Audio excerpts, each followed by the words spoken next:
Good afternoon. I'm Israeli government spokesman Avi Hyman. Today is day 230 of the October 7th war. Our war aims remain the same.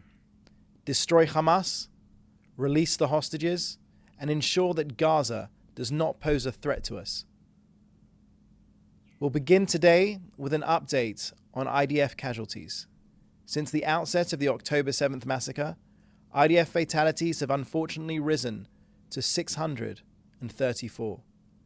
Chief Sergeant First Class Gidon Chai Dero was aged 33 from Tel Aviv. Captain Israel Yudkin was 22 from Kfar Chabad. Staff Sergeant Eliyahu Chaim Emsalem was 21 from Ra'anana. All three soldiers fell yesterday during a targeted raid in the Bet Hanun area. May their memories be a blessing. Our hearts go out to all the families of those soldiers killed in action, as well as those who were murdered, taken hostage, and wounded. On the announcements by Ireland, Norway, and Spain, the Prime Minister said, quote, "The intention of several European countries to recognize a Palestinian state is a reward for terrorism. 80% of the Palestinians in Judea and Samaria supported the terrible massacre of October 7th. This evil cannot be given a state." End quote. Now let's delve a little deeper into this. Other than the October 7th massacre, what exactly has changed in the Palestinian Authority to warrant this prize? They continue with their policy of pay for slay. They continue to educate their children to hate. They still haven't held an election in 19 years. But it's worse than that. Fatah terrorists proudly participated in the October 7th massacre.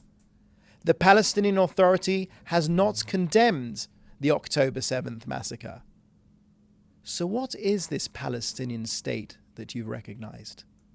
It is simply a public declaration that spits in the face of the Israeli people while we fight a war for our very survival against the genocidal forces that surround us.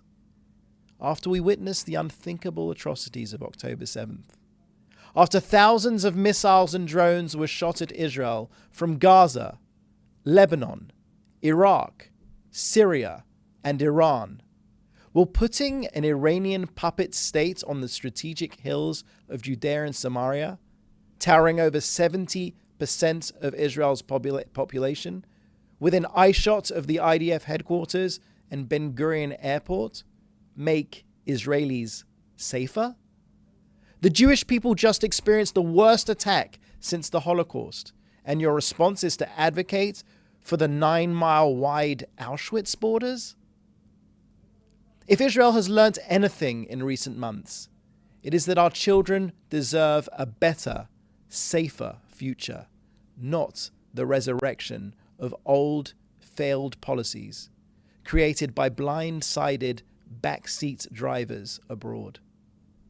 A recognition of a Palestinian state does not promote peace. It perpetuates war.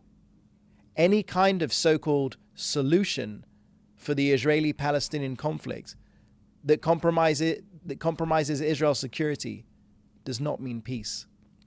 There will be zero compromise on our security. Our forces continue to operate in the north, south, and central parts of the Gaza Strip against the terrorists. And while we continue to exert heavy military pressure on Hamas and hit them hard, the War Cabinet last night instructed the negotiation team to continue pursuing the diplomatic avenue for the return of our hostages. Now an update from COGAT, which coordinates the entry of aid to Gaza. In cooperation with the Israeli Navy and the US and the United States, the temporary floating pier for humanitarian aid is operational. Yesterday, 27 trucks containing 371 pallets of humanitarian aid went into the logistics center belonging to the international aid agencies. Kerem Shalom and Erez crossings are both open, and 298 trucks entered Gaza. Aid was transferred via the Ashdod port in Israel, the Jordanian route, and the maritime route. A word about Gaza's southern border with Egypt. We've been getting a number of questions about the Rafah crossing with Egypt. Minister of Strategic Affairs Ron Dermer yesterday said, quote, Egypt could have helped countless Palestinian civilians get out of harm's way by opening its doors temporarily to refugees leaving war zones in Gaza, like many countries did for Syrian refugees, and like dozens of countries did, including Israel, for Ukrainian refugees. Egypt is now also blocking 2,000 aid trucks from going into Gaza because they oppose Israel's policy on the Rafah crossing. Well, Israel opposes Hamas stealing the aid inside Gaza, but we have not and will not prevent humanitarian aid from reaching Gazans. End quote. That is the end of today's briefing. I'd ask you to put your questions in the chat box and do mention your name and outlet, please. We have a few questions. The first one is from Benjamin Weinthal from Fox News Digital. Ben is asking, what is the Prime Minister's office view of the German government saying they will arrest the Prime Minister Netanyahu, if the ICC implements ICC arrest warrants? Has Germany abandoned its special relationship and security pledge to Israel?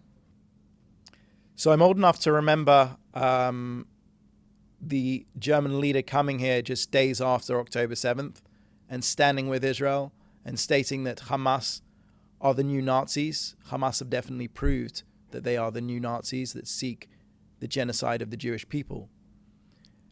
I think many in the world today need to check their moral compass. They need to be on the right side of history. Israel is prosecuting a just war to destroy Hamas, bring home the hostages, and ensure that Gaza doesn't pose a threat to us anymore. To paraphrase my Prime Minister, nobody, including international organizations, will stop us on this just cause to destroy Hamas, release the hostages, and ensure that Gaza doesn't pose a threat to us again. We have a repeating question here. This one's from Joel Pollack, Breitbart News. If the International Court of Justice rules against Israel's operation in Rafah this Friday, will Israel suspend the operation? No power on earth will stop Israel from protecting its citizens and going after Hamas in Gaza. We will destroy Hamas. We will return peace and security to the people of Israel and to the people of Gaza. We cannot go on with a genocidal terrorist regime on our southern border. We will destroy Hamas. This question is from Dan Williams from Reuters. Please explain the Security Cabinet decision last night to pursue hostage release talks. Is Israel offering new terms or willing to consider Hamas terms it previously refused? Are Qatar and Egypt still mediating these talks? Dan, thank you very much for the question. We will not negotiate for the release of our hostages via the media.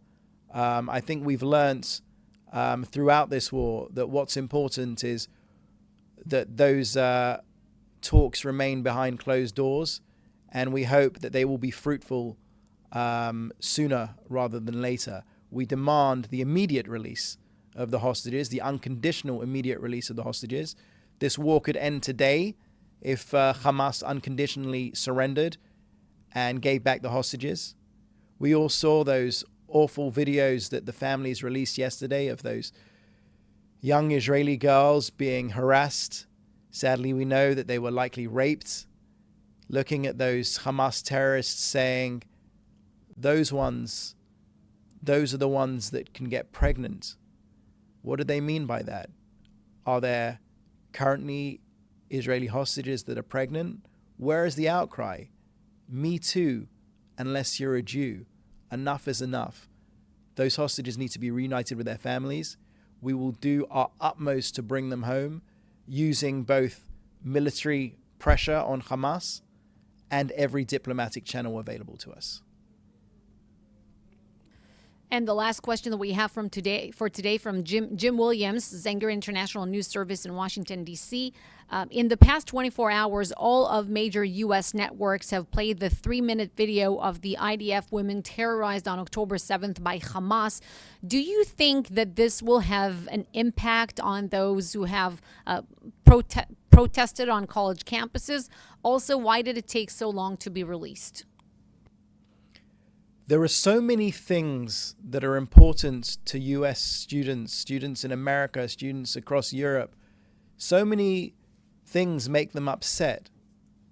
Well, if the images of young Israeli girls being threatened at gunpoint, with the knowledge that so many of them were raped, with the knowledge that some were raped, killed, and the terrorists continued to rape them, if all of that knowledge doesn't move the needle, then those students need to not only get their moral compass checked, but they need to get their mental health checked. Israel stands firmly on the right side of history. Israel is fighting a just war, which we will continue to fight. And no one on earth can justify rape as resistance. No one on earth can justify Hamas's atrocities against the innocent people of Israel. We will continue with our war aims. We will destroy Hamas. We will bring home every last hostage. And we will ensure that Gaza doesn't pose a threat to us anymore. Thank you very much. Wishing you a safe weekend. Thanks for watching. Drop a comment below. Don't forget to like, share, and hit subscribe to stay updated with our latest content. Until next time, stay informed and inspired. This is Dejobnik signing off.